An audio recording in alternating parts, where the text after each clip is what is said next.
জন্ম থেকে মৃত্যু পর্যন্ত সবাই কিন্তু শিক্ষানবিশ পর্যায়ে থাকেন। যারা ক্লাসিক্যাল তবলার সাথে যুক্ত আছে তারা কিন্তু 8 থেকে 10 ঘন্টা করে প্র্যাকটিস করে। আমি এখনো শিক্ষার্থী, আমি শিখছি। এখন পর্যন্ত 17 বছর ধরে তবলাটা শিখছি। Hello everyone, welcome to the next gen show. আমি ডালিয়া, আপনাদের সবাইকে আমন্ত্রণ জানাচ্ছি আমাদের নিয়মিত পর্ব দেখার জন্য দ্য নেক্সট জেন শো। কিছুদিন আগে 21শে জুন হয়ে গেল ওয়ার্ল্ড মিউজিক ডে, অ্যান্ড এটার উপর ভিত্তি করে আমরা চিন্তা করলাম আজকে আমাদের শোটা একটু সঙ্গীতময় হোক। তো আমরা একজন দারুণ এবং তরুণ প্রতিভাবান মিউজিশিয়ানকে আমাদের আজকের শোতে গেস্ট হিসেবে পেয়েছি। ওনার নাম অমর্ত্য চক্রবর্তী। তিনি একজন তবলা শিল্পী এবং শিক্ষকও। ওনার একটি তালবিন্দু নামে স্কুল আছে যেখানে উনি ছোট ছোট বাচ্চাদেরকে তবলা শেখান। চলুন কথা না বাড়িয়ে সবার সাথে পরিচয় করিয়ে দিচ্ছি অমর্ত্য চক্রবর্তীর সাথে। অমর্ত্য চক্রবর্তী, তোমাকে অনেক অনেক সুস্বাগতম আমাদের নেক্সট জেন শোতে, আর তোমাকে সঙ্গীত দিবসে শুভেচ্ছা। অসংখ্য ধন্যবাদ এবং কৃতজ্ঞতা জানাচ্ছি নেক্সট জেন শোকে আমাকে আপনাদের সাথে যুক্ত করার জন্য। আপনারা সকলেই জানেন যে কিছুদিন আগেই আন্তর্জাতিকভাবে বিশ্ব সঙ্গীত দিবস উদযাপন হয়েছে। বাংলাদেশেও সেভাবে বিভিন্ন ডিস্ট্রিক্টে আমরা দেখেছি। তো আসলে বিশ্ব সঙ্গীত দিবস নিয়ে যদি আমি একটু কথা বলি, এই ওয়ার্ল্ড ওয়াইড এই সেলিব্রেশনটা প্রথম শুরু হয় হচ্ছে ফ্রান্স থেকে 1982 সালে। তো ফ্রান্স গভর্নমেন্ট চিন্তা করেছিলেন যে ওখানে হচ্ছে ফ্রান্সের প্রতি 2 জন তরুণদের মধ্যে একজন কোনো না কোনো বাদ্যযন্ত্র বাজাতে পারতেন, বা একজন শিল্পী প্রতি 2 জন নাগরিকের মধ্যে। তো কিন্তু ওনাদের যে প্রতিভা রয়েছে সেটা প্রকাশ করার জন্য ওনারা কোনো প্ল্যাটফর্ম পাচ্ছিলেন না। তো ফ্রান্স সরকার সে সময় চেয়েছিলেন যে ওনাদের লুকিয়ে থাকা প্রতিভাগুলো যেন বিকশিত হয়, সেজন্য উন্মুক্ত একটা আয়োজনের ব্যবস্থা করা যায় কিনা প্রতি বছর। তো সেই সুবাদে তখন থেকেই বিশ্ব সঙ্গীত দিবস শুরু হয়েছিল।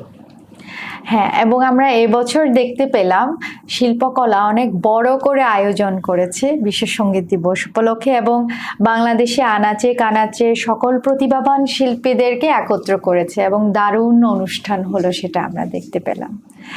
আর সেই সাথে আমরা আজকে জানবো তোমার যে অসাধারণ জার্নিটা, একজন মিউজিশিয়ান হয়ে ওঠা এবং বিশ্ব সঙ্গীত দিবসকে একজন সঙ্গীতের একজন মানুষ হিসাবে কিভাবে কানেক্ট করো, কি উপলব্ধি হয়? আচ্ছা, ধন্যবাদ। প্রথমেই বলি, মানে আমরা যারা মিউজিক করছি বা মিউজিক শিখছি, এখানে জন্ম থেকে মৃত্যু পর্যন্ত সবাই কিন্তু শিক্ষানবিশ পর্যায়ে থাকেন। কারণ হচ্ছে মিউজিকটা এমন একটা সাবজেক্ট যেটা মানে ডে বাই ডে আপনাকে শিখতে হবে, জানতে হবে, রিসার্চ করতে হবে, চর্চা করতে হবে। যারা মন থেকে মিউজিক করে তারা প্রতিদিনই শিখতে হয়। ওনাদের প্রত্যেকটা মিউজিশিয়ানের কিন্তু গুরু আছে। সেম আমিও আমার গুরুজির কাছ থেকে এখনো তালিম নিচ্ছি, ভবিষ্যতে সারা জীবনই তালিমের মধ্যে থাকতে হবে, কারণ it's a continuous process actually, music learning যেটা বললাম আর কি। তো সেই দিক থেকে আমি বলবো যে বছরে একটা দিন শুধু মিউজিকের জন্য সেলিব্রেট করলে হবে না, প্রত্যেকটা দিন যেন আমরা মিউজিকের সাথে থাকতে পারি, অল ডে মিউজিক ডে হওয়া উচিত, প্রতিদিন যেন মিউজিকের সাথে থাকতে পারি, সেটাই মানে আমার চাওয়া আর কি। আর সেই মানে মিউজিকের আমার যে নলেজটা আমি যতটুকু অর্জন করেছি বা করছি আর কি, হ্যাঁ, সেটা ছড়িয়ে দেওয়ার জন্য আমি আমার একটা স্কুল করেছি, আপনি বলেছিলেন সেটা। এটাই আমার ইচ্ছা আর কি, মানে আমার নলেজটা যেন আমার ফিউচার জেনারেশনের মধ্যে যেতে পারে। যেহেতু একজন ক্লাসিক্যাল আর্টিস্ট, আমি বলবো হচ্ছে আমি এখনো শিক্ষার্থী, আমি শিখছি। তো সারা জীবন যেন শিখতে পারি, ও সেটা আশীর্বাদ চাই সবার কাছ থেকে। একজন প্রকৃত শিক্ষক মাত্রই ছাত্র, সেটা তোমার কথার মাধ্যমে উপলব্ধি হলো। আর যেহেতু তুমি একদম রুট থেকে শুরু করেছো, মানে বাচ্চাদেরকে দিয়ে তুমি তোমার সঙ্গীতের যে চর্চা বা সাধনা তুমি ওদের কাছে ট্রান্সফার করতে চাচ্ছ, শেয়ার করতে চাচ্ছ তোমার নলেজ, ওদেরকে তুমি গ্রুমিং করে ওদেরকে তুমি নিজের মতন করে গড়ে তুলছো। ফার্স্ট ইয়ার যাবে, সেকেন্ড ইয়ার যাবে, তবলায় কত ইয়ার পর্যন্ত শিখতে হয়? তবলায় আসলে ক্লাসিক্যাল তবলাটা যদি শিখতে হয় ওরকম কোনো নির্দিষ্ট বছরে আচ্ছা। আপনি এটাকে মেজার করতে পারবেন না, Okay. কিন্তু একাডেমিক ওয়েতে আমরা শিল্পকলা কিংবা শিশু একাডেমিতে যেরকম কোর্স করেছি হ্যাঁ। ওখানে 4th ইয়ার পর্যন্ত, ফোর্থ ইয়ার হ্যাঁ, পর্যন্ত থাকে নরমালি। কিন্তু আমি অ্যাকচুয়ালি এখন পর্যন্ত 17 বছর ধরে তবলাটা শিখছি। তো আর কয় বছর ধরে তুমি তবলা শিখাচ্ছ? তবলা সাথে শিক্ষকতার সাথে যুক্ত আছি 8 থেকে 10 বছরের মতো হচ্ছে। বাহ। আর এখন তোমার পড়াশোনা কিসের, তবলার শিল্পীর পাশাপাশি তুমি কি পড়াশোনা করেছো বা তোমার একাডেমিক কোয়ালিফিকেশন এখন কি? হ্যাঁ, আমি পড়াশোনা করেছি university of science and technology Chittagong থেকে, ডিপার্টমেন্ট অফ ফার্মেসি ছিল আমার, ওখান থেকে অনার্স মাস্টার্স আমি। আচ্ছা, বেশ। এই যে একেবারে সায়েন্সের স্টুডেন্ট থেকে মিউজিশিয়ান, এটা কিভাবে ব্যালেন্স করলে? কারণ আমরা জানি যে ফার্মেসি খুবই কঠিন একটা সাবজেক্ট, প্রচুর পড়াশোনা করতে হয়, প্রচুর রিসার্চ আছে, এক্সামস তো আছেই, প্রাইভেট ইউনিভার্সিটি যেহেতু। তো সেই ক্ষেত্রে এই যে তবলা তুমি চর্চা করছো আর অনেক স্বনামধন্য প্রোগ্রামগুলো তুমি করছো, আমরা অনেক প্রোগ্রামগুলো, বড় বড় প্রোগ্রামগুলো দেখে তুমি সেখানে তবলা বাজাচ্ছ, সুন্দর সুর দিচ্ছ, তাল দিচ্ছ।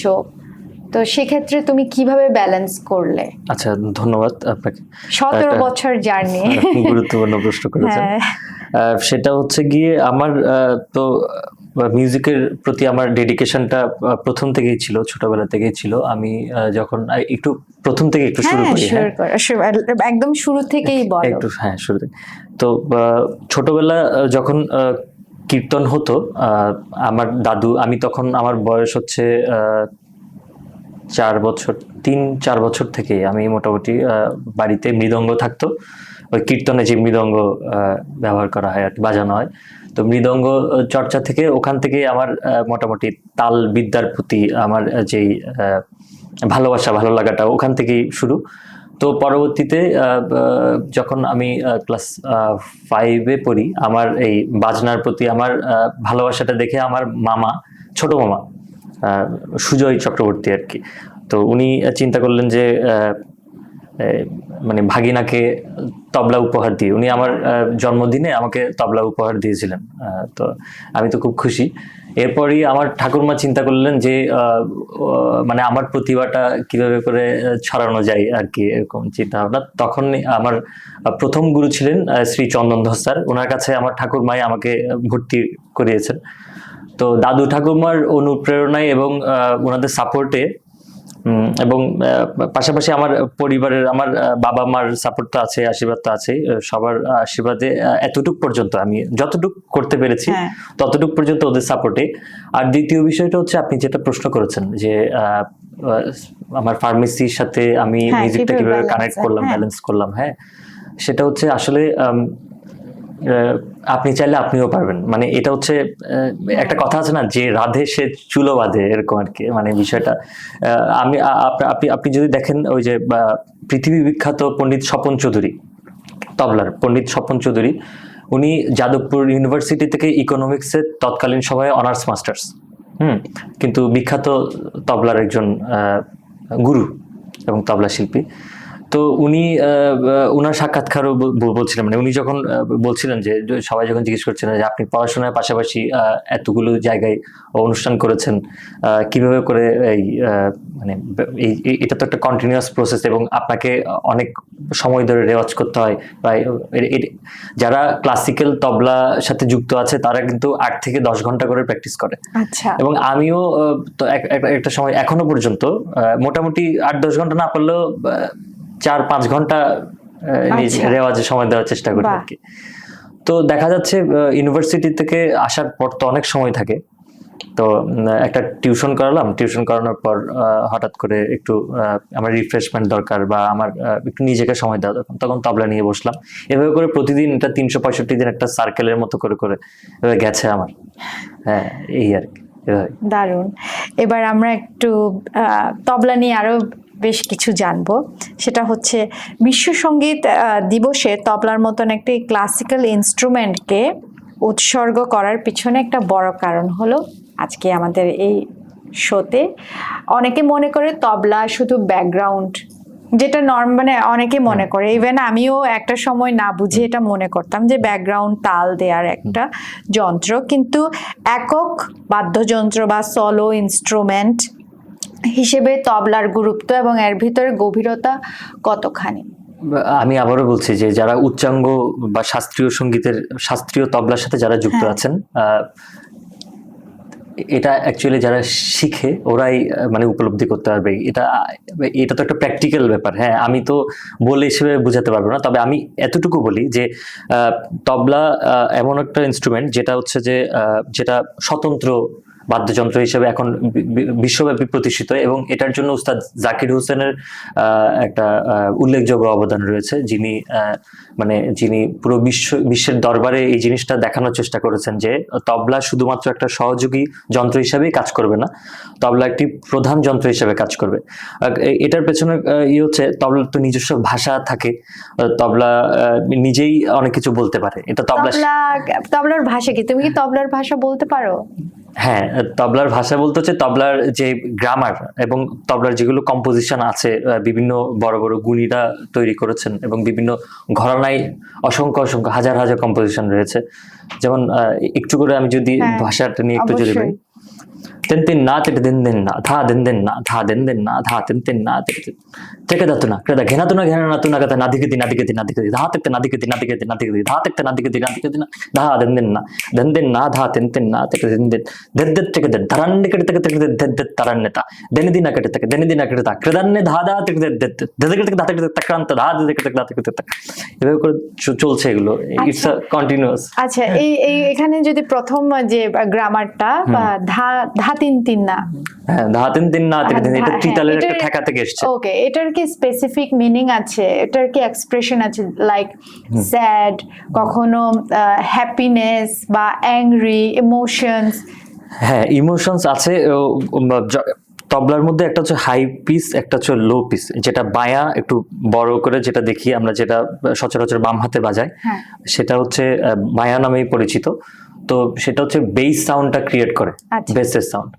তো একজন তবলা শিল্পী অনুধাবনটা মানে ওনার চিন্তাটা উনি কিন্তু বায়ার এক্সপ্রেশনের মাধ্যমে উনি করতে পারে, প্রেজেন্ট করতে পারে। মানে ওনার মনের অনুভূতিটা কি, উনি মিউজিকটাকে নিয়ে কিরকম চিন্তা করেছেন বা কিভাবে করছেন, সেটা বায়া একজন তবলা শিল্পীর বায়া চালনা দেখেই বোঝা যাবে যে তার ভিতরের মিউজিকের ইমোশনটা কতটুকু। আচ্ছা, সেটা আমাদের মতন সাধারণ শ্রোতারা কিভাবে কানেক্ট করবে হচ্ছে এটা বুঝতে গেলেও সঙ্গীতের অ্যাকচুয়ালি ক্লাসিক্যাল সেমি ক্লাসিক্যাল মিউজিকটা হচ্ছে মানে এটার একটা লিমিটেড অডিয়েন্স থাকে। এটা আমার কথা না, এটা পণ্ডিত স্বপন চৌধুরীর কথা। আমি একটা ওনার সাক্ষাৎকার শুনছিলাম, উনি বলছিলেন যে ক্লাসিক্যাল কথাটার মধ্যে ক্লাস যুক্ত আছে। তো এখানে আপনি যেমন ধরুন যে বাংলাদেশের তরুণ প্রজন্ম বা যারা ইয়াং জেনারেশন আছে, মিউজিক শিখুক বা না শিখুক, ওরা কিন্তু রক পপ বা ব্যান্ডের মিউজিকগুলোর সাথে সহজেই গা ভাসাতে পারে বা একটু মেলানোর চেষ্টা করে সবকিছু। কিন্তু আপনাকে যদি ক্লাসিক্যাল বুঝতে হয়, ক্লাসিক্যালের সান্নিধ্য নিতে হবে, থাকতে হবে। এবং এই মানে অনেকটা আমি বলবো হচ্ছে একটা নতুন দেশের নতুন একটা সংস্কৃতির সাথে যুক্ত হওয়ার যে ব্যাপারটা। এখন আপনি যদি ফ্রান্সে যান, আপনি কি ফ্রান্সের ভাষা বুঝতে পারবেন না যদি না আপনি ওটার সাথে নিজেকে কানেক্ট করতে না পারেন বা না শিখেন। তো সেইম বস্তু হেয়ার, মানে এখানে এভাবে যে ক্লাসিক্যালটা যদি আপনাকে ইমোশন গুলো বুঝতে গেলে আপনাকে একটু শিখতে হবে বা গুরুদের সান্নিধ্য পেতে হবে, এটার সাথে যুক্ত থাকতে হবে, এটাই বলবো। অবশ্যই।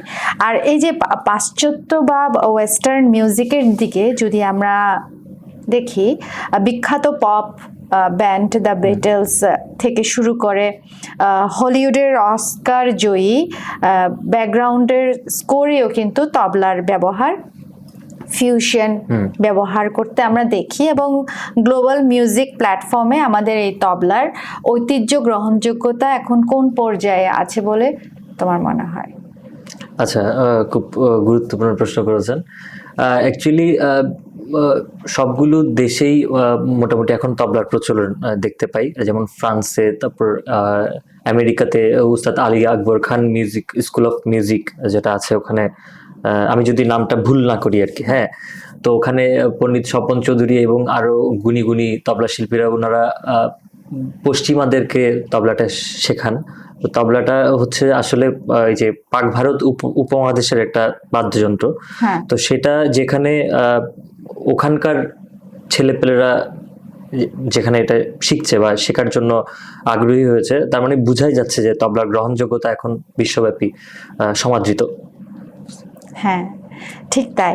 আচ্ছা, এই যে তুমি নিজে একজন তরুণ এবং উদ্যোক্তাও, কখন তোমার মনে হলো যে হ্যাঁ নিজে একটা স্কুল দিব, তবলার স্কুল দিব বাচ্চাদের জন্য? আচ্ছা, এই উদ্যোগটা কখন আসলো তোমার মাথায়? এটা বেসিক্যালি আমার গুরুজি আমাকে বলেছিলেন। আমার গুরুজি শ্রী সমীর আচার্য স্যার, উনি কলকাতায় থাকেন। উনি আমাকে বলেছিলেন যে তুমি তো শিখছো অনেক বছর ধরে, তো তোমার এই যে তোমার যে অর্জন বা তুমি যেটা জানো এটা তোমার মধ্যে সীমাবদ্ধ রাখলে হবে না। তোমার এটা দরকার, তোমার সোসাইটি বা তোমার তো একটা সামাজিক দায়বদ্ধতা থাকা প্রয়োজন একজন শিল্পী হিসাবে। তো সেই জায়গা থেকে তোমার উচিত যে তোমার একটা প্রাতিষ্ঠানিক রূপ দেওয়া, এটাকে তুমি যাদেরকে শেখাচ্ছ তাদেরকে একটা প্ল্যাটফর্মের ব্যবস্থা করে দেওয়া, তারা যেন সেখানে চর্চা করতে পারে, তারা যেন নিজেদেরকে এনরিচ করতে পারে নিজেদের। আর মিউজিকটা এমন একটা বিষয় যেখানে আপনি যুক্ত থাকলে আপনাকে নেগেটিভ এনার্জি বা নেগেটিভ যেগুলো আপনার ফ্যাক্টরস রয়েছে আপনার চিন্তা ভাবনাকে প্রভাবিত করতে পারে, সেই ব্যাপারটা একটু কম হবে, মানে কমে যাবে। মানে যে কোনো সময় আপনাকে যে কোনো নেগেটিভ থটস এসে অ্যাটাক করতে পারবে না মিউজিকের সাথে থাকলে। তো আমি চিন্তা করলাম যে আমি যে মিউজিকটা জানি বা আমি যতটুকু মিউজিককে বুঝি, মিউজিকের একজন স্টুডেন্ট হিসাবে আমি পরবর্তী জেনারেশনের স্টুডেন্টদের মধ্যে আমার নলেজগুলো একটু শেয়ার করতে পারি। তো সেই জায়গা থেকেই আমার এই স্কুলটা করা। খুবই দারুণ। আর আমরা এটা জানতে চাই যে অনেক সময় আমাদের প্যারেন্টসরা মিউজিকে যাক, বাচ্চারা এটা চায় না, কারণ হচ্ছে তারা বিভিন্ন মাদকাসক্ততে হচ্ছে যে ইনভলভড হয়ে যায় এবং সেখান থেকে সবাই কামব্যাক করতে পারে না। তো সেক্ষেত্রে মা বাবাদের একটা অনিচ্ছা থাকে, সবার কথা বলছি না, তবে যারা বাধাগ্রস্ত হন আর কি, এটার একটা কারণ যে বাবা মারা দিতে চায় না বাচ্চাকে মিউজিক নিয়ে লাইফ হচ্ছে লিড করতে বা প্রফেশন হিসাবে এটাকে নিতে। এখানে একটা রিস্কি ওনারা ভাবছেন। এই জায়গায় তুমি কিভাবে ওভারকাম করলে, এই চ্যালেঞ্জটা কিভাবে তুমি ফেস করলে? না, আমি ওভারকাম করেছি সেটা বলবো না, অ্যাকচুয়ালি এটা বলবো যে আমার বাবা বা মা এখনো তো চান যে আমি, ওনাদের ফার্স্ট প্রায়োরিটি হচ্ছে আমাকে অন্য একটা প্রফেশন এবং পাশাপাশি মিউজিশিয়ান। আমি যে মিউজিশিয়ান হবে সেটা মানে ওনাদের বক্তব্যটা এরকম যে তুমি মিউজিশিয়ান হবে সেটা তোমার নিজের জায়গা থেকে তুমি মিউজিশিয়ান হও, তোমার যেহেতু তোমার একটা জীবন, তোমার চিন্তা ভাবনায় তুমি চলবে, কিন্তু আমাদের চিন্তা ভাবনাও তোমাকে একটু নিতে হবে।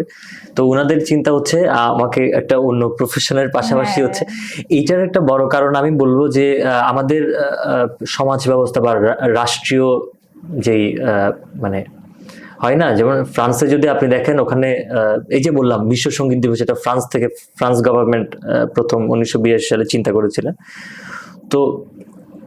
তো রাষ্ট্র এমন একটা জায়গা, রাষ্ট্র কিন্তু অভিভাবক, ঠিক আছে? তো রাষ্ট্র যেসব সেক্টরগুলোতে আপনাকে সাপোর্ট দিতে পারবে, আপনি তো প্রথমে ওই সেক্টরেই কাজ করতে চাইবেন, ঠিক আছে? তো সেই দিক থেকে এখানকার মিউজিশিয়ান কিংবা সিঙ্গাররা ওনারা অনেকটাই, মানে আমি কিভাবে বলবো, আসলে সুবিধা বঞ্চিত বলবো কি বলবো না সেটা চিন্তা করতে হচ্ছে আমার।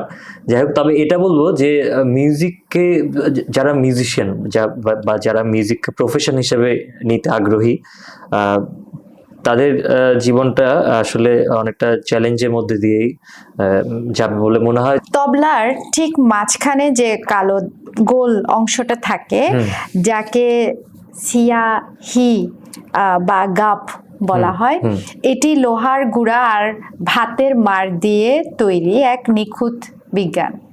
তো এই সিয়াহি তবলার সুরকে কতটা মিষ্টি করে তোলে, আর এটা ঠিকঠাক মেনটেন করতে কতটা আসলে কঠিন। মানে তবলা মেনটেন কিভাবে করা লাগে, আসলে কি করা লাগে? তবলা মেনটেন করতে হয়, কারণ মেনটেন করতে হয় বলতে যেমন বিভিন্ন সিজন থাকে, যে বর্ষাকালে তবলা ফেটে যাওয়ার সম্ভাবনাটা বেশি থাকে। সেটা হচ্ছে, আর এখানে আর্দ্রতার একটা বিষয় আছে, মানে ময়েশ্চার যখন বেড়ে যায় তখন ওটা ওই যে এটা তো একটা স্কিনের উপর একটা মানে কি বলবো, যে স্কিনের উপর একটা প্রভাব বিস্তার করার চেষ্টা করে। সেই কারণে হচ্ছে, আর একটা বিষয় হচ্ছে ওই উপরে যখন বাজে যেটা আওয়াজ পাই, বজ্রপাতের আওয়াজ, সেটার সাথে এই তবলা ছাউনির সাথে একটা কানেকশন থাকে। অতিরিক্ত বজ্রপাতের আওয়াজের কারণেও যখন তবলাটা যখন মানে খোলা অবস্থায় থাকে, যখন কিছু দিয়ে, অনেক সময় হয় না আমরা তাড়াহুড়া করে তবলাটা কোথাও রেখে চলে যাচ্ছি, কোনো কিছু দিয়ে ওটাকে কোনো তবলার কাভার দিচ্ছি না, খোলা থাকলো, তখন যদি সেটা বর্ষাকাল হয় তখন বাজের কারণে তবলাটা ফেটে যাওয়ার সম্ভাবনা থাকে। এবং এরকম অনেকগুলো তবলা আমার ফেটেছেও, এবং এটা পরবর্তীতে রিপেয়ার করতে হয় আর কি, কিছু তো কারণ নেই, তবে মেনটেন করলে এগুলো ঠিক থাকে একটা বিষয়। আর আপনি গাবের যে বিষয়টা বললেন, গাবের বিষয়টা হচ্ছে, তবলা যারা তৈরি করছেন, যারা মেকাররা আছেন, ওনাদের যারা তবলাটা বানায় তারাও কিন্তু শিল্পী, বুঝতে পেরেছেন? তারাও শিল্পী, কারণ তারা তবলাটাকে ওভাবে সুর প্রদান করছেন বলেই তবলাটা আমাদের হাতের মাধ্যমে সবার কাছে তালের ব্যাপারটা সবার কাছে পৌঁছাচ্ছে। তার মানে মেইন যেটা ব্যাপার সেটা কিন্তু উনাদের কাছেই থেকে যায়, তবলা মেকারদের কাছে থেকে যায়। ওটা গাবের ব্যালেন্সের উপর ভিত্তি করে কিন্তু আপনার স্কেল নির্ভর করে আর কি। এখানে আমাদের তো অনেক স্কেল থাকে, A sharp, B, C sharp, D sharp, অনেকগুলো স্কেল, ওটা গাবের পুরুত্বের উপর নির্ভর করে। তারপর আর একজন তবলা মেকার গাবটাকে কতটুকু ফিনিশিং করেছেন, এবং ওটাকে বলা হচ্ছে জোয়ারির একটা টার্ম ইউজ করে। জোয়ারি মানে সুরটা কতটুকু, এটা বলতে গেলে একটু বিশদভাবে বলতে হবে আর কি। তো আমি একটু ছোট করেই বলি যে যারা তবলা মেকার যারা আছেন, ওনারা কতটুকু সুনিপুণ, কাজে কতটুকু দক্ষ, সেটার উপরই ডিপেন্ড করবে আপনার তবলাটা কতটুকু ভালো বাজে। হ্যাঁ, তো আচ্ছা, আমরা আরেকটা জিনিস জানতে চাই, সেটা হচ্ছে যে এই যে তবলার সাথে যে নৃত্যের একটা বড় সংযোগ আমরা দেখতে পাই, এবং প্রতিটা নৃত্যশিল্পীরই তবলা প্রয়োজনীয়তা আছে, এবং সেটার একটা সুন্দরভাবে ব্যাখ্যা তোমার থেকে আমরা জানতে চাই। আচ্ছা, নৃত্যের সাথে তবলার সম্পর্ক, হ্যাঁ, সেটা হচ্ছে যে যারা ডান্স আর্টিস্ট আছেন, যে কোনো জনার, ডান্সের তো অনেকগুলো জনার আছে, হ্যাঁ, অনেকগুলো স্টাইল আছে। তো প্রত্যেকটা স্টাইল কিন্তু রিদম বেসড, মানে আপনি রিদম ছাড়া কিন্তু একজন নৃত্যশিল্পী হতে পারবেন না, মানে রিদমটা যদি না বুঝেন আর কি। তো সেখানে হচ্ছে যে যারা ক্লাসিক্যাল ডান্সার আছেন, কথক, ভরতনাট্যম বা ওড়িশি, হ্যাঁ, ওনাদের বিশেষ করে কথক নৃত্যের সাথে তবলাটা খুব বেশি ওতপ্রোতভাবে জড়িত, কারণ তবলার বোলের বা তবলার যেগুলো কম্পোজিশন রয়েছে, বন্দিশ আছে, সেগুলোর উপর ভিত্তি করে ওনারা নাচটা করেন। তো অনেক কথক ডান্সার কিন্তু তবলা শিখেন এবং নাচটা ওনারা প্র্যাকটিস করেন। হ্যাঁ, দেখেছি কত্থক যে নাচেন উনিও তবলা বাজান, এবং তবলার অনেকগুলো বন্দিশ ওনাদের মাথায় থাকে, সব সময় থাকে। তো তোমার ইনস্টিটিউটে দেখলাম যে ছোট বাচ্চা মেয়েও তোমার কাছে শিখছে, কি নাচও শিখছে, সে কারণে তবলা শিখছে। না, তবলাটা হচ্ছে যে এমন একটা ইনস্ট্রুমেন্ট যেটা প্রত্যেকটা মিউজিশিয়ান, সে একজন গিটারিস্ট হোক, একজন সিঙ্গার হোক, যে কোনো জনারের মিউজিশিয়ানের কিন্তু তবলাটা শেখা উচিত, কারণ আলটিমেটলি তাল এবং তবলা বা ছন্দ ছাড়া কিন্তু আপনি কিছুই করতে পারবেন না। ছন্দ হচ্ছে যে মানুষের যেমন হয় না, মানুষের মৌলিক চাহিদা থাকে, খাদ্য, বস্ত্র, বাসস্থান মৌলিক চাহিদা থাকে, আমরা জানি। তো যারা মিউজিক করে বা মিউজিক করতে চায় তাদের জন্য তবলাটা মৌলিক, মানে ওটা করতেই হবে, বেসিক একটা ব্যাপার আর কি। হ্যাঁ, তো কারণ আপনি দেখেন যে পৃথিবীর সবকিছুর সাথেই কিন্তু ছন্দ কিংবা তাল যুক্ত। যেমন যখনই কোনো কিছু একটু আমরা যখনই দেখছি কোনো কিছু মেইন ট্র্যাক থেকে সরে যাচ্ছে, তখনই সেটাকে আমরা ছন্দ পতন বলি। ইভেন আপনি যদি খেয়াল করেন যে মানুষের মধ্যেও কিন্তু মানুষ কিন্তু ছন্দময়। কিভাবে আমি বলি, হার্টের কিন্তু একটা রেগুলার বিট থাকে, বুঝতে পেরেছেন? যখন আমরা যখন একটু বেশি দ্রুত গতিতে হাঁটলাম তখন হার্টবিটটা একটু বেড়ে যাচ্ছে, তাই না? অনেক সময় ভয় পেলে হার্টবিট বেড়ে যায়। তো হার্টবিট যখন বেড়ে যাচ্ছে বা কমে যাচ্ছে, সেটা হচ্ছে ইরেগুলার হার্টবিট হয়ে যাচ্ছে, তখন এটাকে অ্যারিথমিয়া বলছে মেডিকেল টার্মের ভাষায়। অ্যারিথমিয়া একটা ডিজিজের নাম। তার মানে আমি যে কথাটা বলছি, ছন্দ বা তাল, এটা কিন্তু খুব ইম্পর্টেন্ট এবং এটাই হচ্ছে বেসিক। এটাকে সেন্টার করে হচ্ছে আমাদের এগিয়ে যেতে হবে, যার কারণে তবলাটা শেখা সবার জন্যই ইম্পর্টেন্ট, প্রত্যেক মিউজিশিয়ান। এ পর্যন্ত তোমার কটা তবলা হলো, আর তবলা কি তোমার বেস্ট ফ্রেন্ড, খুব প্রিয়? তবলা অবশ্যই আমার বেস্ট ফ্রেন্ড। এটা বাজানোর জন্য বা তবলাকে সময় দিতে গিয়ে আমি অনেক সময় অনেক রকমের মানে মা বাবা অনেক সময় বকাঝকা করেন আর কি।